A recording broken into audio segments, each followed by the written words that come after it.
Husband confessed our daughter's friend tried to seduce him. I accused him of being a pervert, and he left. The last couple of weeks my husband has been very quiet and not sleeping well. I've asked him a couple of times if he's okay and he said yes, but I could tell something was bothering him. On Saturday he said he needs to talk to me and burst into tears. I made us a cup of tea and sat down with him. He just blurted it out and said Ava, our daughter's friend, had been coming on to him and he doesn't know what to do. He said it started when he made a cake for her 18th birthday party. She messaged him saying she got his number from our daughter and thank you for the cake. She then sent a lot of photos of herself in the dress she wore for the party. He just replied saying it looked a fun party. She then messaged asking if he could look at her car for her as it was making a funny noise. She came round and he looked and said it was the brakes. He told me this at the time so he wasn't hiding anything. She came round when our daughter was home but I wasn't and she went inside while my husband worked on the car outside. When it was done she came out alone and said she had no money on her and he said that's fine, just bring it round whenever or give it to our daughter. She then said she can pay another way and in his words flashed me and I said I've got to go and went inside, closing the door. I read through all the messages and he never replied to any of them after this incident, and that afternoon she messaged him saying, thanks for doing my car for me. You're cute when you're shy. She's messaged him hundreds of times since asking if he's alone, asking for lifts, asking if thinks she's pretty, and she's sent loads of pics from fully clothed to fully nude. My husband has said he doesn't know whether to reply, to talk to her parents, to talk to me. He said he's scared he's going to ruin our daughter's life if this comes out. I don't know why but I suddenly exploded. I called him a pervert. I said he must have led her on. I said he must have paid her as he's far too old and ugly for her. I called him disgusting and said I want him out the house. I said he's ruined our daughter's life and plenty of other awful things.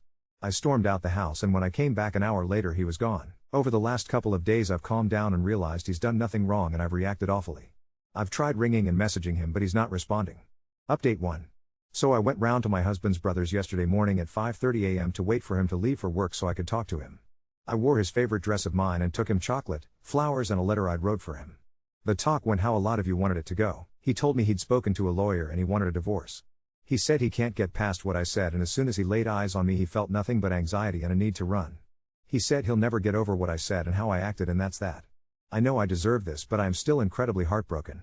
Last night he also met up with our daughter and told her everything, and she is also not talking to me and said she's going to live with her dad when this is over. She also said her friend has been saying for years that she fancies my husband but thought it was just stupid talk and she wouldn't actually do anything.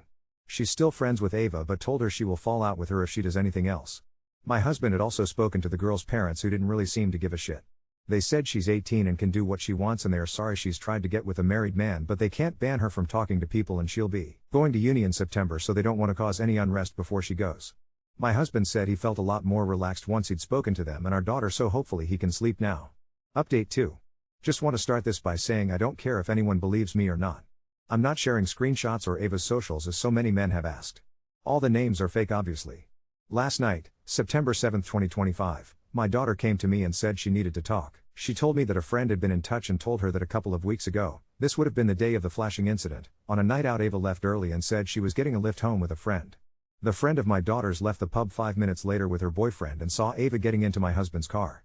Her and Ava made eye contact and Ava begged the friend not to say anything, but she came forward to my daughter after hearing what had happened. My daughter messaged Ava, who came to visit her, and Ava admitted right away. She said she initially showed romantic interest in my husband when he was fixing her car, and he responded shyly but positively. He then asked her to show herself, which she did. She mentioned she was out that night, and he said he was going out with his brother but planned to leave early to pick her up. She said it was her idea to keep messaging him on WhatsApp, acting like she was making advances and he was not responding, so if they ever got caught it would cover him as he would get in more trouble than her, but they actually communicated through Telegram. This doesn't make sense to me but whatever. My daughter went to see her dad and went through his phone while he was in the shower and found the picture of Ava in his gallery, which isn't a problem now I guess, and also found the Telegram app but said she couldn't bring herself to read the messages, which I get. As my daughter told me this, I remember the night he went out with his brother. He got in really late and the next day said he'd been a designated driver and he'd had to give everyone lifts home. I felt sick. I'm blocked on his phone and all his socials, so I messaged his brother and told him to ask my husband to send me the Ring doorbell footage of the flash incident. Apparently it's gone as he panicked and deleted it, and it's been too long now anyway. Yesterday morning my daughter asked Ava if she would come round and see me and she agreed. She came round about 9:30 and started crying instantly and said she was sorry. I said it's okay and what's done is done, but I need answers. She told me pretty much what my daughter had told me, but also said about 6 months ago she was round hours and went outside for a smoke and my husband was already there. They got talking and Ava got upset saying she thought her parents were going to split up, and my husband consoled her and then said sometimes when kids get older parents realize they don't have much in common. Don't tell Kelly, daughter, but me and Sasha, me, are in the process of splitting up. This was the first I'd heard of this. This is why she said she acted on her crush she'd had for years.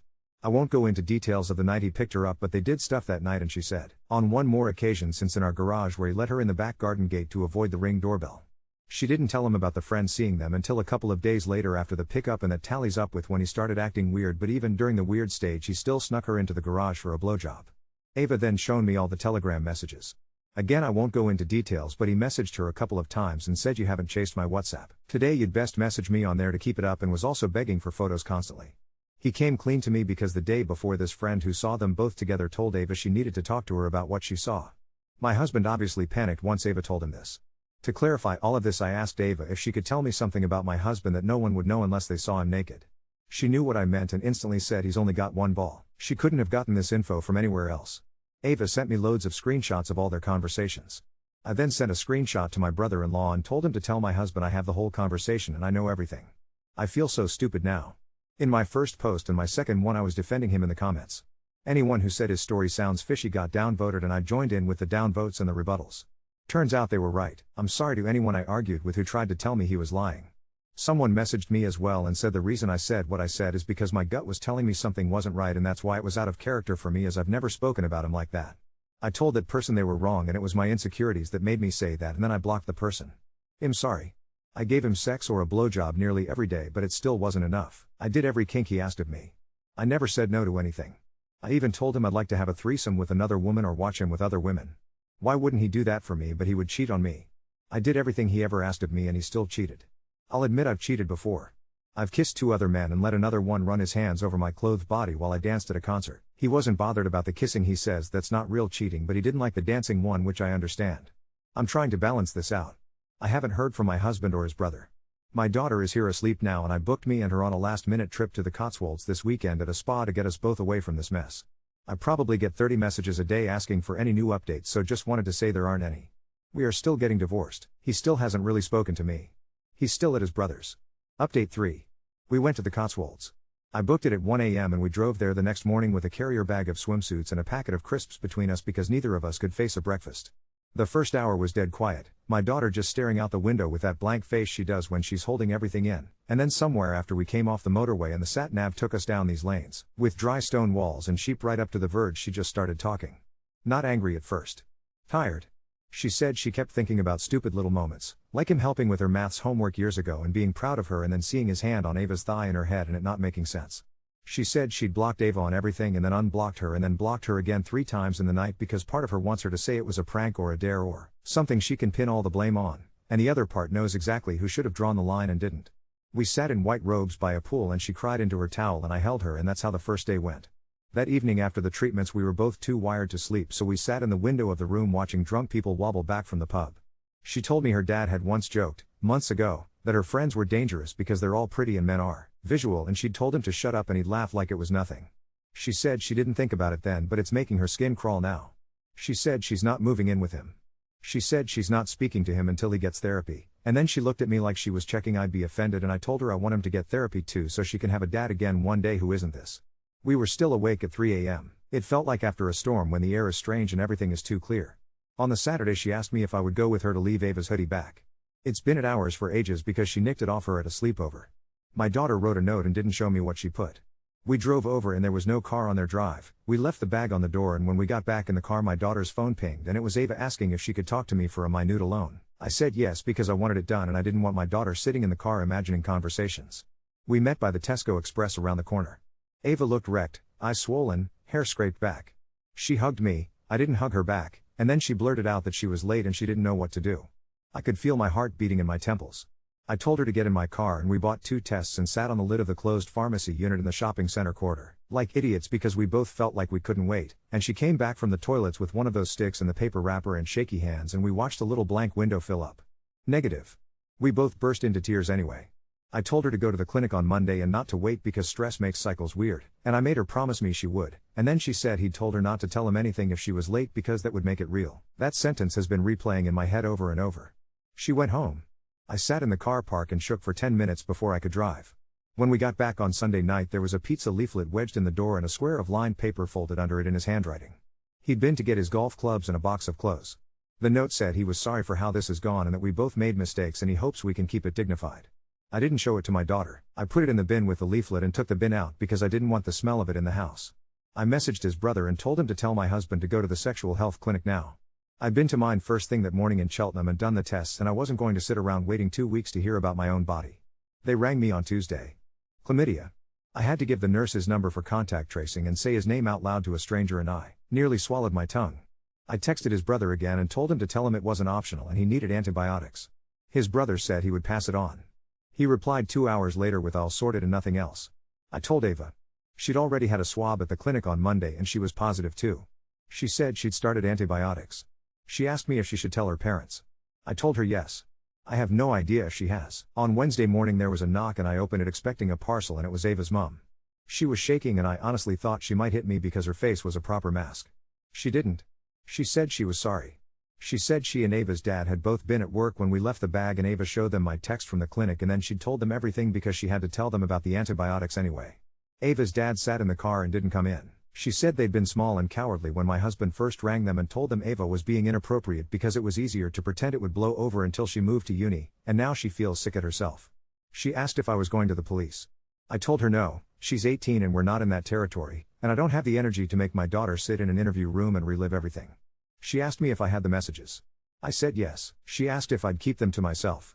I told her I'm not putting them anywhere public, I'm giving them to my solicitor because I'm not letting him rewrite this and call it a misunderstanding.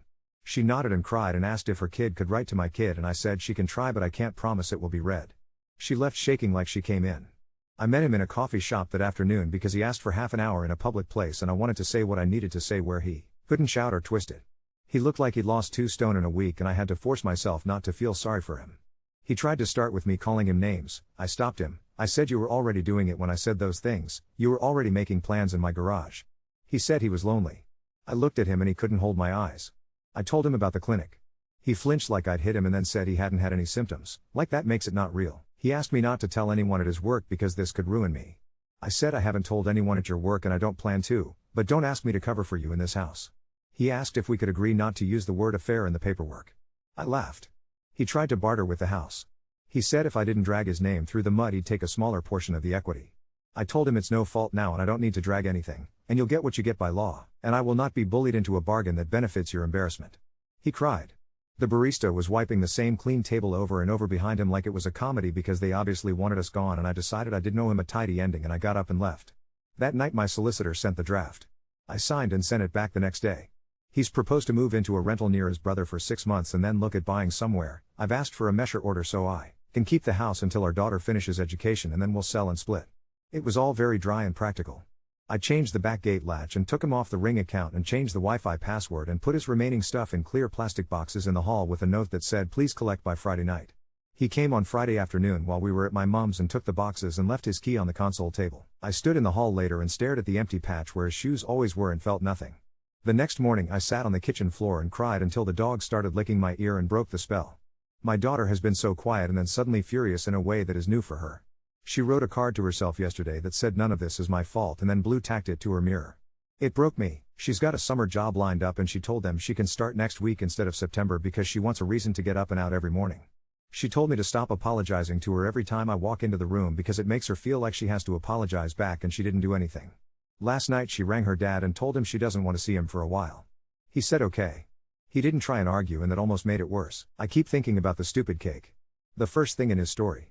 He stood at my kitchen counter in his daft apron and piped buttercream while we watched some terrible quiz show, and I asked him if he wanted a cup of tea and he said yes please, and he was planning all this in his head, or maybe not yet. Maybe he wasn't. Maybe it was just a cake, and I can't tell where the line was anymore. I picked up all the piping bags and put them in the bin. If you want to know how boring and practical this all is in between the bits that feel like TV, I spent 20 minutes arguing with a man on the phone about changing the name on the car insurance and then took a picture of the gas meter and emailed it to a woman called Maureen. I stood in the sexual health clinic waiting room staring at a poster about HPV and thought about how I never say no and how none of that mattered. I bought my daughter a new duvet because hers smelled like her childhood and she said she wanted one that smells like now. It arrived vacuum packed and we opened it on the living room floor and watched it unfold, and we both laughed because it grew like one of those sponges you put in water when you're a kid, and for 20 seconds it was just that, just us, and not a scandal or a mess but a stupid duvet doing a party trick. I don't know if I'll update again. There will be court dates and forms and more boring calls and probably some more tears. If there's anything worth saying, I will. For now, that's all that's new. He's in a rented place. He's agreed to the treatment. Ava went to the clinic and started her antibiotics and texted my daughter an apology that my daughter hasn't read. The test was negative, but she's still going back next week to be sure. I'm sleeping a bit now. Not well, but better than waking up to the sound of my own head shouting. The dog still gets me up at 6 for a wee. Some things carry on whether you want them to or not. Update 4. I thought everything would go quiet after the clinic calls and the coffee shop. I had this idea that once papers were signed and antibiotics were swallowed, it would all shrink down to the size of paperwork and pill bottles and I could just walk around it. That's not what happened. It spread into corners I didn't even think it could reach. On Monday morning I was filling out the stupid form for the council tax discount because he's moved out, hunched at the breakfast bar with the dog watching me peel a banana like I was filming a cookery show just for him, when my phone rang with a number I didn't recognize. Her voice was small and careful and she said my name like she was checking it was really me. She said she was Claire and she works with him. She said her clinic had called her and she'd tested positive and she'd ended up giving his name because who else could it be, and then she'd sat in a car park for an hour and Googled me because she wanted to be sure she hadn't lost her mind.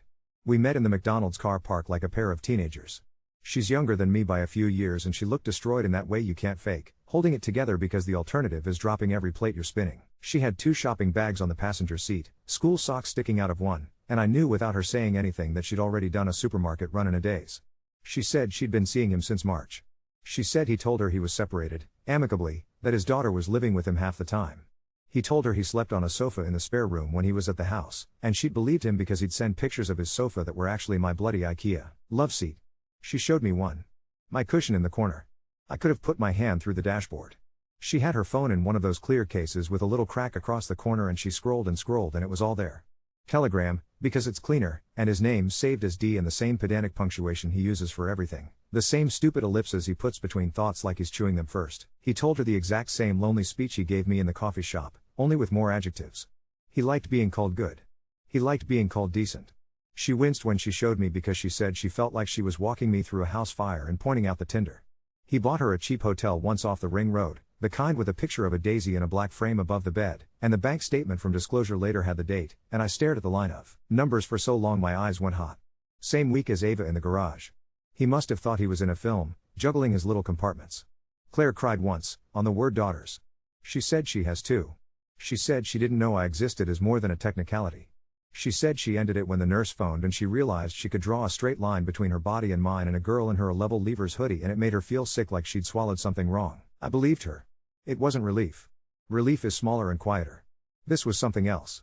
He wasn't stupid enough to explode his life because he was in love. He was just a rot that had found more than one soft patch. I left the car park with a headache like a band around my head and went home and put a washing in at 60 for no reason other than that my hands needed to do something. The dog followed me from room to room like he was patrolling. My solicitor emailed at lunch with his Form E and I tried to skim it and then sat down with a pen and properly looked because that's what grown-ups do. And there it was like I knew it would be once I'd seen the Daisy Hotel on Claire's phone. 2 transactions to a Premier Inn, 1 to a different budget place with a name that sounded like a brand of breakfast cereal, a stupid little payment to Telegram Premium which I didn't even know was a thing, petrol at 1 a.m. from the station near Ava's estate, a Starbucks at 11 at night 20 miles from our house, which would be funny if it didn't make me want to bang my head on the counter. He had put it all on the joint credit card. I circled things and swore and then stopped because swearing at numbers doesn't rearrange them. I forwarded it to my solicitor and wrote in the email, as calm as I could make it, that these were marital funds spent on non-marital activities and I wanted that considered when we negotiated equity. He replied with a line that said noted, and for some reason I felt like I'd won a round of a game I didn't know the rules to. On Tuesday my daughter started her summer job. She put on a polo shirt with a name badge and looked very official, then forgot her lunch and had to come back in for it twice. She hugged me before she left like she was off to war. I don't know how she's managing to be both a child and a person at the same time, but she is. She came home smelling like coffee and cardboard and told me she'd served Ava's mum. She said she scanned a multi-pack of loo roll and a melon and their fingers touched and it felt like something in a weird dream. She said Ava's mum asked after me in that careful way people do when they don't know if you're made of glass. She said she told her I'm fine, which is a ridiculous lie, but sometimes you have to say it out loud so your mouth can practice. Wednesday was the dog day. He asked to see the dog. He sent a text through his brother because he's still blocked. He said he missed him. He said he missed the routine of the morning walk and the lick on his ankle when he comes out of the shower and the way the dog puts his paw on your arm like he's choosing you. I wanted to say you don't get to miss the good bits like this is a buffet, but it's the dog and the dog has no idea and I'm not going to make him the victim of a custody battle. So we met in the park, the little one by the school with the half-melted slide. He looked older even than he did in the coffee shop. He knelt on the grass and the dog went mad like dogs do, and I stood there with my arms crossed and gave myself the task of counting pigeons so I didn't start shouting. He tried small talk. He asked about the boiler like an idiot. Then he said he'd told HR he needed time and he'd taken compassionate leave, and I laughed like a bark because compassionate feels like a word that would itch if you wore it. He cried again. He always cries now. He put his hands on his face and said I don't know who I am, like he thought I'd hold his head and tell him. I told him I don't either, and that's the problem, and he tried to say it wasn't like that with Ava, and I said do not say her name to me in a park where toddlers are eating raisins with their fists, do not make me listen to you soften it in public.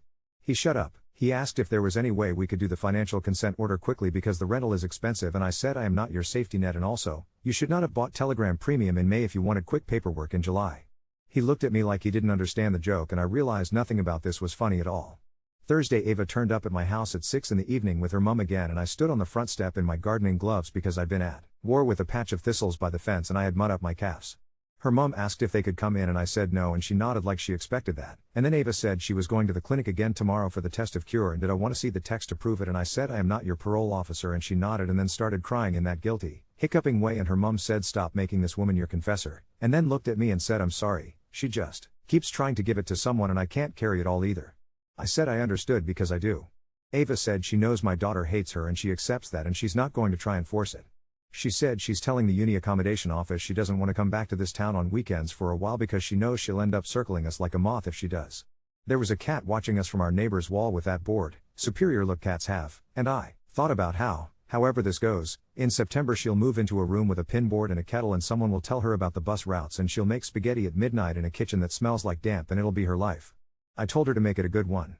She said she'd try. She left a folded letter addressed to my daughter. I didn't promise anything. I put it in an envelope with the emergency fiver and her spare house key that I found behind the bread bin, and I am not going to open it because it is not mine. On Friday at 8:10 in the morning there was a knock on the door and it was his mother. She hasn't knocked on my door in a decade. She's always been one of those women who floats in behind her husband, small and fragrant and absolutely immovable when she decides something. She did not float.